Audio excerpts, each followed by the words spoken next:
Hello everyone, आप सबका स्वागत है हमारे और आपके अपने YouTube channel all in one में। तो गाइज़, आज की जो हमारी वीडियो रहने वाली है ये एमसीक्यूज़ की वीडियो है।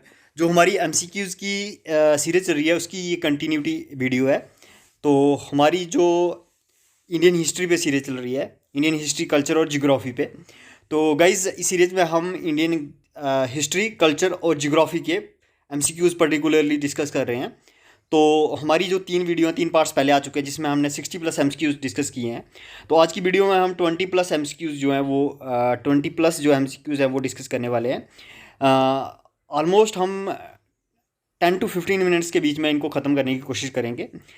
तो गाइज़, ये वीडियो आपके लिए काफ़ी इंपॉर्टेंट रहने वाली है। तो आपने एक छोटा सा काम करना है बस, और कुछ नहीं करना है। आपको क्या करना है, चैनल को सब्सक्राइब करना है अगर अभी तक नहीं किया है, और वीडियो को लाइक करना है, शेयर करना है, ठीक है। और नोटिफिकेशन आइकन को भी आप हिट कर सकते हो ताकि आपको टाइम टू टाइम जो भी हम वीडियो अपलोड करें उसकी नोटिफिकेशन आती रहे। तो गाइज़, जो पिछली वीडियो थी आपने अगर देखी होगी वो, तो उसमें मैंने एक क्वेश्चन आपके लिए छोड़ा था।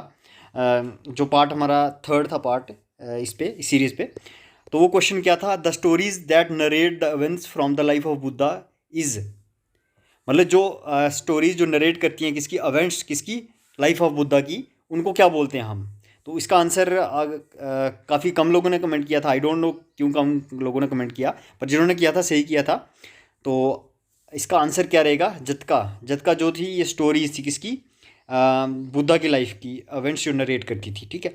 तो आज का जो हमारा पहला एमसीक्यू है गाइज, ये क्या रहने वाला है, इसमें with which among the following states was the Mappila rebellion associated. तो यहाँ पे ये इंडियन आप बोल सकते हो हिस्ट्री का क्वेश्चन है। तो इसमें बोला हुआ इन्होंने कि मपीला जो रेबलियन है वो किसके साथ एसोसिएटेड है। अ उड़ीसा, बी असम, सी पंजाब, डी केरला। तो आपको स्टेट का नाम बताना कि मपीला जो रेबलियन था वो कौन सी स्टेट के साथ एसोसिएटेड है। तो गाइज, इसका जो आंसर रहने वाला है, आपने आई होप आंसर कर दिया हो, तो इसका आंसर क्या रहने वाला है, इसका आंसर डी रहने वाला है, ठीक है। तो गाइज, इन एमसीक्यू से आपको पता चल जाएगा कि आपकी तैयारी कितनी है, ठीक है। तो आपको कितना और तैयारी करने की ज़रूरत है, लेवल पता चल जाएगा। और कुछ एमसीक्यू सीधे डायरेक्ट आपको आ सकते हैं, क्योंकि जेकेएसएसबी के जो रिसेंट एग्जाम है उनमें से एमसीक्यूज़ लिए गए हैं इकट्ठे करके डिफरेंट एग्जाम से। तो आपको इससे आप खुद भी इसका वो कर सकते हो। आपने कोशिश करनी है एमसीक्यू सॉल्व करने की। अगर 15+ एमसीक्यू आप सॉल्व करते हो तो आपकी तैयारी, जैसे मैं बोलता हूँ, बहुत अच्छी है। 10 to 15 करते हो फिर भी अच्छी है, इंप्रूव करने की ज़रूरत है। और 10 से कम है तो बहुत ज़्यादा इंप्रूव करने की ज़रूरत है। तो आपको सॉल्व करना है एमसीक्यूज़ को खुद। तो गाइज, ये जो हमारा एमसीक्यू है नेक्स्ट, ये है the laterite soil dwells under the conditions of. तो ये ज्योग्राफी का क्वेश्चन है, इंडियन ज्योग्राफी का।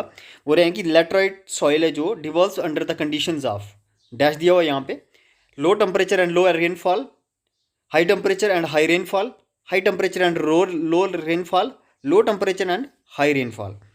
तो आपको बताना है कि जो लैटराइट सॉइल है ये कौन सी कंडीशन, टेम्परेचर कौन सी कंडीशन में वो डेवलप होती है, ठीक है।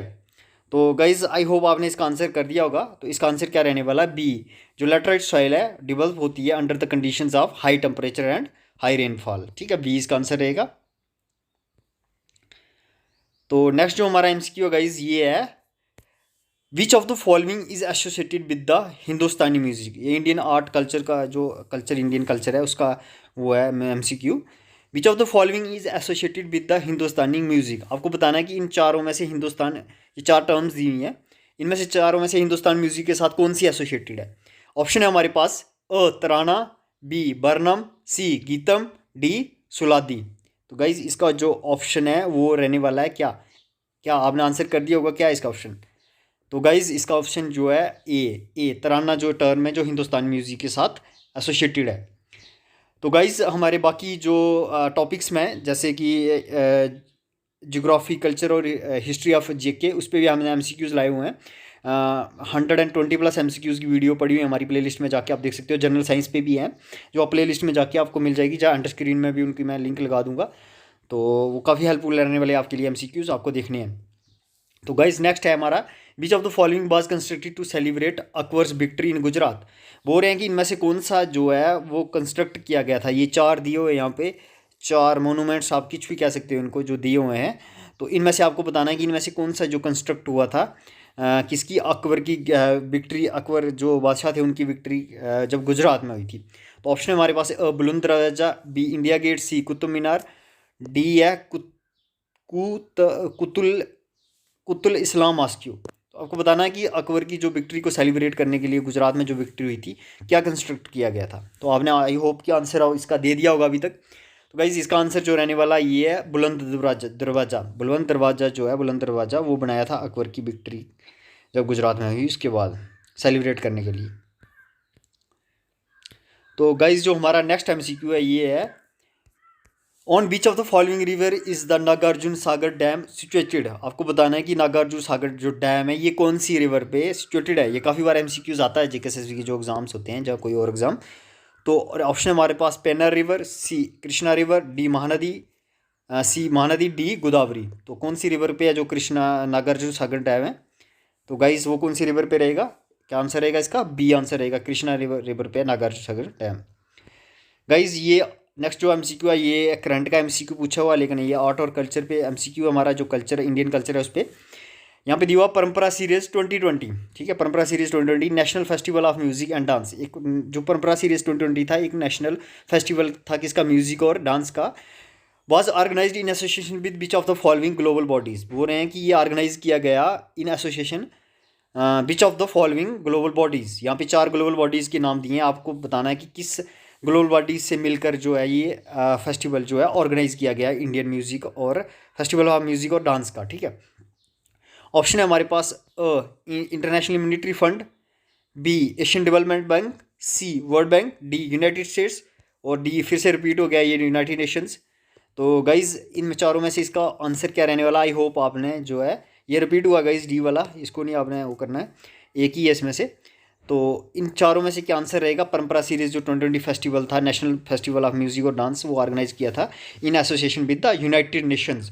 तो गाइज़ इसका जो आंसर रहेगा यूनाइटेड नेशंस है। तो आपको इस टाइप के करंट के क्वेश्चन भी आ सकते हैं। ठीक है, आपको है ना करंट अफेयर्स होता है सिलेबस में हर एक जो भी एग्जाम होता है उसका। ठीक है, तो नेक्स्ट जो हमारा MCQ है गाइज इसमें पूछा हुआ है, through which among the following was the provision for separate electorate for Hindus and Muslim mandated.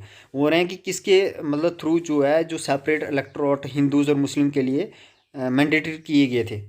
Option है हमारे पास Montford reforms, B Mountbatten plan, C Morley Minto reforms, D government of India act 1935। तो आपको बताना है कि वो कौन सा प्रोविज़न था जिसके थ्रू क्या किया गया था, मैंडेट दिया गया था कि जो सेपरेट इलेक्टोरेट होंगे किसके लिए, हिंदूज़ और मुस्लिम के लिए। तो गाइज़ इसका आंसर क्या रहने वाला है, हमने अगर आपने हमारी पुरानी वीडियो देखी है उसमें हमने डिस्कस किया था ये क्वेश्चन और ये घुमा फिरा के दोबारा पूछ दिया गया है। तो कुछ MCQs इतने इंपॉर्टेंट होते हैं कि वो घुमा फिरा के दोबारा पूछ जाते हैं। तो गाइज़ इसका आंसर क्या रहेगा, मार्लिमेंटो रिफॉर्म्स, जिनके थ्रू क्या किया गया था, मैंडेट किया गया था separate electorate for Hindu and Muslims. ठीक है, मार्ली और मिंटो उस टाइम वो थे, उनके एक वाइसरी थे और एक सेक्रेटरी ऑफ स्टेट थे। ठीक है, उनके नाम पे पड़ा है। तो गाइज नेक्स्ट जो हमारा MCQ है ज्योग्राफी का है, विच of the following river is the tributary of river Godavari. आपको बताना है कि इनमें से जो रिवर्स दी हुई है, 4 नाम दिए हुए हैं रिवर्स के, इनमें से आपको बताना है कि गोदावरी रिवर जो है उसकी ट्रिब्यूटरी कौन सी है। ठीक है, तो ऑप्शन है काविनी, बी चिनार, सी मंजीरा, डी हिमावती। तो आई होप आपने आंसर कर दिया होगा इसका आंसर क्या रहने वाला है, ट्रिब्यूटरी कौन सी है गोदावरी की इन चारों में से कौन सी है गाइज। सी इसका आंसर रहेगा, मंजीरा जो है ट्रिब्यूटरी है उसकी। ठीक है, तो नेक्स्ट जैनिज्म से रिलेटेड, बुद्धिज्म और जैनिज्म से रिलेटेड भी आपको क्वेश्चंस आते हैं। Mahavira the 24th Tirthankara of Jainism past way at a place called. वो रहे हैं कि जो महावीरा थे जो 24th तीर्थंकारा थे किसके, जैनिज्म के, वो पास हो गए थे कब, एट ए प्लेस कॉल्ड, कौन सी प्लेस पे। ऑप्शन है हमारे पास बोध गया, बी पापपुरी, सी वाराणसी, डी अयोध्या। तो वो जो 24th तीर्थंकारा थे जैनिज्म के महावीरा जो थे वो कहाँ पे पास हुए, या इन शॉर्ट महावीरा कहाँ पे पास हुए थे। तो गाइस इसका आंसर क्या रहने वाला है, वो आपने इसका आंसर दे दिया होगा। इसका आंसर क्या रहेगा, इन चारों में से बी इसका आंसर रहेगा। ठीक है, पावापुरी। नेक्स्ट जो हमारा MCQ है गाइस ये क्या है, 71 is dash is known as advancing monsoon India. आपको बताना है कि इनमें से कौन सा चारों में से एडवांसिंग मानसून के नाम से जाना जाता है। ऑप्शन है हमारे पास north west autumn monsoon, B south west summer monsoon, C north east winter monsoon, D south east spring monsoon. तो जियोग्राफी का क्वेश्चन है, मानसून भी इंपॉर्टेंट टॉपिक बन जाता है आपके सिलेबस का। तो गाइज जो एडवांसिंग मानसून है उन किस नाम से जाने जाते हैं इंडिया में। तो गाइज क्या ऑप्शन रहेगा इसका, आई होप आपने आंसर कर दिया होगा इसका आंसर रहेगा साउथ वेस्ट मानसून। हाँ, साउथ वेस्ट मानसून बी इसका आंसर रहेगा, साउथ वेस्ट समर मानसून जो भी है। ठीक है, नेक्स्ट जो हमारा एमसीक्यू है ये लैंग्वेजेस है, आर्ट और कल्चर, कल्चर का आप ये क्वेश्चन कह सकते हो। लैंग्वेजेस में से भी क्वेश्चन आपको देखने के लिए मिल सकता है पेपर में। In which of the following years Konkani, Manipuri and Nepali was included to the 8th schedule of the Indian constitution. तो 8th शेड्यूल जिसमें 22 लैंग्वेजेस हैं, इंडियन कॉन्स्टिट्यूशन का 8th शेड्यूल है, उसमें क्या है 22 जो शेड्यूल लैंग्वेजेस है, ठीक है। तो आपको बताना है कि कोंकणी, मणिपुरी और नेपाली उस शेड्यूल में कब, 8th शेड्यूल में ऐड कब हुई थी, ठीक है। तो आपने अगर थोड़ा भी इसके बारे में पढ़ा तो आप आराम से इन ऑप्शन को एलिमिनेट कर पाओगे, ठीक है, अगर आपको पढ़ा होगा आपने थोड़ा बहुत। तो गाइस मैं आपको बता दूं 1950 तो इसका आंसर हो नहीं सकता, ठीक है, और ना ही 2017 हो सकता। आपको इनमें से कन्फ्यूज़न होगा, तो इसका आंसर जो है क्यों नहीं हो सकता, ये आपने अगर पढ़ा होगा आपको पता है। तो इसका ये है 1992 रहेगा। इसमें ये जो है कोंकणी, मणिपुरी और नेपाली जो है ऐड हुई थी किसमें, 8th शेड्यूल में। तो नेक्स्ट जो एमसीक्यू हमारा, which of the following battles happened between Alexander the great and king Porus. वो रहे हैं कि वो कौन सी बैटल थी जो हुई थी किसमें, अलेक्जेंडर द ग्रेट और किंग पोरस के बीच में। 4 ऑप्शन दिए हुए आपको, आपने बता रहा है कि वो कौन सी बैटल थी, ठीक है। अब ऑप्शन हमारे पास battle of Granicus, B battle of Hydaspes, C battle of Issus और डी है बैटल ऑफ गऊ गमेला। तो आपको बताना है कौन सी बैटल थी जो अलेक्जेंडर द ग्रेट और किंग पोरस के बीच में हुई थी। तो गाइस ये इसका आंसर रहेगा बी, बैटल ऑफ हाइदाप्स। हदाइपस जो है ये, सॉरी फॉर रॉन्ग प्रोनाउंसिएशन, ये हुई थी, बी इसका ऑप्शन रहेगा। बैटल ऑफ हदाइपस जो हुई थी ये हुई थी किंग किसे, between Alexander the great and king Porus के बीच में। तो गाइस जैसे मैंने बोला, आपने क्या करना है, आपने छोटा सा काम करना है, चैनल को सब्सक्राइब करना अगर अभी तक नहीं किया, वीडियो को लाइक शेयर जरूर करना, उससे हमें मोटिवेशन मिलती है। अगर आपकी कोई सजेशन है तो आपको कमेंट भी करनी है, ठीक है। और चैनल को अभी तक अगर सब्सक्राइब नहीं किया तो सब्सक्राइब करना है। तो गाइस जो हमारा नेक्स्ट एमसीक्यू है ये है, point Calimere world sanctuary is located in. बोल रहे हैं कि पॉइंट कैलीमर सेंचुरी जो वर्ल्ड सेंचुरी है वो कहाँ पे लोकेटेड है, Kerala, B West Bengal, C Tamil Nadu, D Orissa. तो गाइज इसका जो आंसर रहने वाला है ये आई थिंक तमिलनाडु इसका आंसर रहेगा। देखते हैं क्या आंसर है इसका, पॉइंट कैलीमर्स, हाँ ये तमिलनाडु इसका आंसर है। पॉइंट कैलीमर जो वर्ल्ड सेंचुरी है ये कहाँ पे, तमिलनाडु में लोकेट है। तो गाइज़ आपको इससे आइडिया हो जाएगा किस टाइप के एमसीक्यूज़ आते हैं इन एमसीक्यूज़ से, और हो सकता है कि कोई मैं एमसीक्यू घुमा फिरा के आपको आ जाए। और हाँ, बुक्स आपके लिए बहुत इंपॉर्टेंट है, आपने बुक्स से पढ़ना है, अच्छे से तैयारी करनी है, उसके बाद आप एमसीक्यूज़ देख सकते हो। जहाँ पहले देखनी है, पहले देखोगे तो आपको ये बेनिफिट होगा, जब आप पढ़ोगे तो आपको आइडिया हो जाएगा कि किस टाइप के एमसीक्यूज़ आते हैं। और बाद में अगर आप देखोगे तो आपको पता चल जाएगा कि आपने कितना डीप पढ़ा है, कैसा किस टाइप के आपके कंसेप्ट क्लियर हैं, ठीक है।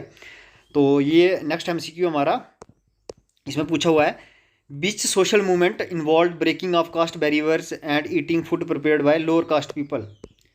वो रहे हैं कि कौन सी सोशल मूवमेंट है जिसने जिसने जिसने इन्वॉल्व किया था breaking of caste barrier and eating food prepared by lower caste. यानी कि ऐसी एक मूवमेंट चली थी कि मतलब जो लोअर कास्ट के लोग होते हैं, सो कॉल्ड लोअर कास्ट के लोग जिनको बोला जाता है, ऐसे होता कुछ नहीं ऐसा वैसा, तो मतलब उनके साथ क्या माना जाता है कि खाना नहीं खाना है, पर ऐसी एक मूवमेंट चली कि उन्होंने ये बैरियर तोड़ दिया कि उनके साथ खाना भी खाना है और कास्ट बैरियर्स एंड ईटिंग, उनके साथ फूड भी खाना है। तो ये कौन सी ऐसी मूवमेंट थी आपको बताना है।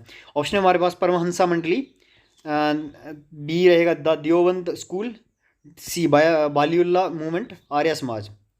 तो गाइज इसका जो आंसर था, करेक्ट आंसर कौन सा था, जिसने कास्ट बैरियर मूवमेंट ने तोड़े और फूड खाया किसके साथ, लोअर कास्ट पीपल के साथ। तो इसका ऑप्शन क्या रहेगा गाइज, ऑप्शन मैंने बता दिया आपको, अब आंसर क्या रहेगा आपने आई होप आंसर कर दिया होगा। तो इसका आंसर ए रहेगा, परमहंसा मंडली ऐसी एक मूवमेंट थी जिसने कास्ट बैरियर्स ब्रेक किए और फूड खाया किसके साथ, लोअर कास्ट के साथ, सो कॉल्ड मतलब जो जैसे बोला जाता है, होता नहीं ऐसा कुछ, उनके साथ। तो नेक्स्ट जो हमारा एमसीक्यू है गाइज ये क्या है, ये है who constructed the Moti Masjid inside the Agra fort. बोल रहे हैं कि मोती मस्जिद जो थी आगरा फोर्ट के इनसाइड वो किसने बनाई थी। ऑप्शन है हमारे पास गेंगिस खान, टिप्पू सुल्तान, शाहजहाँ, गयासुद्दीन बलवान। तो गाइज इसका अभी हो आपने आंसर दे दिया होगा, तो किसने बनाई थी मोती मस्जिद, जो बनाई थी ये गाइज सी शाहजहाँ ने बनाई थी मोती मस्जिद जो आगरा फोर्ट की इनसाइड है। नेक्स्ट जो हमारा एमसीक्यू है ये पूछा हुआ है which of the following is major bajra producing state in India. आपको बताना है कि मेजर बाजरा प्रोड्यूसिंग स्टेट कौन सी है इंडिया में।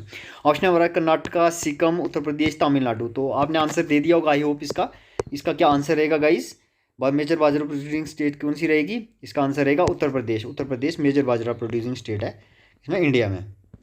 तो गाइस नेक्स्ट हमारा जो एमसीक्यू है ये है which Mughal king abolished pilgrim tax in 1563। वो रहे हैं कि वो कौन सा मुगल एक किंग था जिन्होंने क्या किया था 1563 में जो किया था, अबॉलिश कर दिया था, ख़त्म कर दिया था कौन सा, पिलिग्राइमेज टैक्स। पिलिग्राइमेज टैक्स यानी जो पिलिग्रिम्स यात्री वगैरह जाते थे उन पर टैक्स लगता था। ऑप्शन है हमारे पास सिराजुद्दीन मोहम्मद, बी ऑप्शन है हमारे पास Jalaluddin Mohammad Akbar, D Nuruddin Salim, D Shah Alam two. तो आपको बताना इनमें से कौन से किंग थे जिन्होंने पिलिग्रिमेज टैक्स खत्म कर दिया था, अबॉलिश कर दिया था, वो कौन से थे। आई होप आपने आंसर कर दिया होगा। इसका आंसर क्या रहेगा गाइस, आपके अकॉर्डिंग क्या है, देखें ठीक है या गलत है। बी इसका आंसर रहेगा जलालुद्दीन मोहम्मद अकबर। तो गाइज ये इसका आंसर रहेगा। जलालुद्दीन मोहम्मद अकबर वही थे जो अकबर द ग्रेट थे, ठीक है, जिनको माना जाता था, वही है ये। तो इसका सही आंसर जलालुद्दीन मोहम्मद अकबर रहेगा। नेक्स्ट जो हमारा एमसीक्यू है गाइज ये है, who among the following inflicted the Jallianwala Bagh atrocities. बोल रहे हैं कि जलियांवाला जो बाग एट्रोसाइट्स थे वो किसने इन्फ्लिक्ट किए थे, यानी कि किसने उनको हवा दी थी, मतलब ज़्यादा बढ़ाया था। तो ऑप्शन है हमारे पास रेनाल्ड डायर, कुछ पढ़ेगा इसको, रेनाल्ड डायर, जॉर्ज बार्लो, वार हेंसिंग, रॉबर्ट क्लाइव। तो गाइज इसका ऑप्शन जो सही है ये वाला रहने वाला, जो प्रोनाउंस नहीं हो रहा था ढंग से, डायर या रेनाल्ड डायर, ठीक है। उन्होंने इन्फ्लिक्ट किया था क्या, जलियांवाला बाग एट्रोसाइट्स। तो नेक्स्ट जो हमारा एमसीक्यू गाइज ये रहेगा, बॉर्डन MCQ, which among the following schedule languages of India is the least spoken. तो गाइज ये पूछा हुआ आपको कि ये जो चारों दी हैं ये शेड्यूल लैंग्वेजेस। शेड्यूल लैंग्वेज मैंने आपको ऊपर बता दिया एमसीक्यूज में, वो है लैंग्वेजेस जो 8th शेड्यूल में मेंशन की गई हैं इंडियन कॉन्स्टिट्यूशन के। तो वो रहे हैं कि इनमें से सबसे कम कौन सी बोली जाती है, ठीक है, मतलब इंडिया में। ऑप्शन हमारे पास हिंदी, तमिल, उर्दू, संस्कृत। तो आपको क्या लगता है कि कौन सी लैंग्वेज है जो शेड्यूल लैंग्वेज है इन चारों में से वो सबसे कम बोली जाती है इंडिया में, वो कौन सी है गाइज, आपको क्या लगता है गाइज। इसका आंसर जो रहने वाला है डी। अगर संस्कृत लगा आपको तो संस्कृत सबसे कम जो शेड्यूल लैंग्वेज है बोली जाती है, ठीक है सबसे पुरानी है लेकिन बोली सबसे कम जाती है। तो गाइज जो नेक्स्ट एमसीक्यू ये मैं आपके लिए छोड़ूंगा, ये मैं आपको बताऊंगा, पर उससे पहले अगर हमारे चैनल पर आप नए हैं तो हमारे चैनल को सब्सक्राइब कर लेना है, वीडियो को लाइक शेयर जरूर करना है। तो अगर आपका कोई डाउट है तो कमेंट करना, सजेशन है वो भी कमेंट करनी है। तो वीडियो को लाइक शेयर जरूर करना गाइज, उससे हमें मोटिवेशन मिलती है। आई होप आपको ये वीडियो काफ़ी अच्छी लगी हो। तो जो एमसीक्यू मैं आपके लिए छोड़ रहा हूँ ये आपको कमेंट करना है विद जो आपका स्कोर है, कितने आपने 20 में से कितने आंसर किए 21 में से। तो गाइज इसमें जो आपको क्वेश्चन एमसीक्यू है ये है, इन which year was Mahatma Gandhi असिनेटेड। कौन से ईयर में महात्मा गांधी जो असिनेट हुए थे। ऑप्शन है हमारे पास 1950, 1949, 1947, 1948। तो आपको कमेंट करना है इनमें से, जरूर कमेंट करना और अपना स्कोर भी कमेंट करना है। तो चैनल को सब्सक्राइब जरूर करना, वीडियो को लाइक शेयर जरूर करना है गाइज। तो वीडियो को देखने के लिए thank you, have a nice time.